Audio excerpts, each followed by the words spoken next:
वाह माशाल्लाह।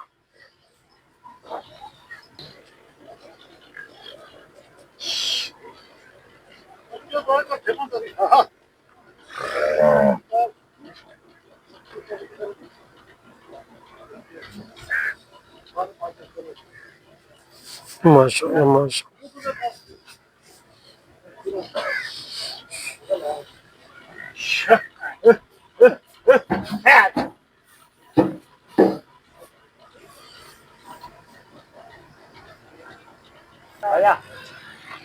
माशाल्लाह जी माशाल्लाह। लोड हो रहा है भाई आबे दे डेरे तू आज़ाद कश्मीर जा रहा है। बाकी डिटेल इंशाल्लाह तुहानू देंगे। अज की वीडियो वाइस सब्सक्राइबर है बड़े प्यारे दोस्त जनाब आज़ाद कश्मीर तो तशरीफ लैन गड्डी तुहाडे सामने 4-5 दिन हो गए साडे कोल मेहमान सी। इंशाल्लाह बारिशां बड़ियां सी बहुत हालात खराब हैं गलियां पिंडां थावां दे विच फिर भी असीं मेहनत करके भाई होरां दा माल पूरा किया है। उम्मीद करना वीडियो दोस्तों को पसंद आसी लाइक शेयर कमेंट किया करो। बाकी तुहानू रिटेल लैके देने मेहमान आ जाते हैं सारिया गल्लां पुछ के देवांगे इंशाल्लाह।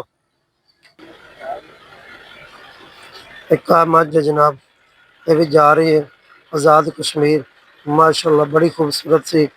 टिकटॉक तो लोगों ने बड़ी वेखी सी बड़े फॉलोवर हैं बड़ी मेहरबानी जिन्होंने दोस्तों ने सानू लाइक कमेंट शेयर किया माशा पहला वारा सोन वाली है माशाल्लाह बहुत प्यारी जोटी है। अल्लाह पाक मालकां दा नसीब करे। ये शहजादियाँ जा रही हैं सारियां आज़ाद कश्मीर। साढ़े को बड़े प्यारे मेहमान दोस्त आए हुए सी 4-5 दिन हो गए तशरीफ लाए जनाब। तो एक गां उन्होंने साढ़े को परचेज की है।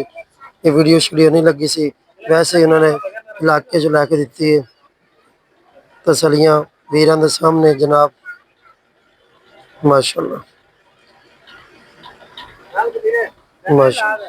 एक बिल्ली बोली जोटी जा रही है पहला वारा सुमन वाली माशाल्लाह तसलियाँ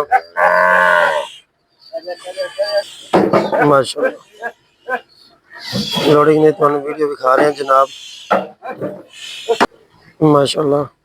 हाँ भाई आबेदन इन्होंने को मेहमान आए सी जनाब तो इन्हों की बड़ी मुहब्बत मेहरबानी इन्होंने साढ़े नाल रल के इलाका विजिट कराया जनाब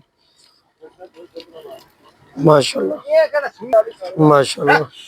अभी पहले जोटी माशाल्लाह बड़ी खूबसूरत है तसल्ली करनी माशाल्लाह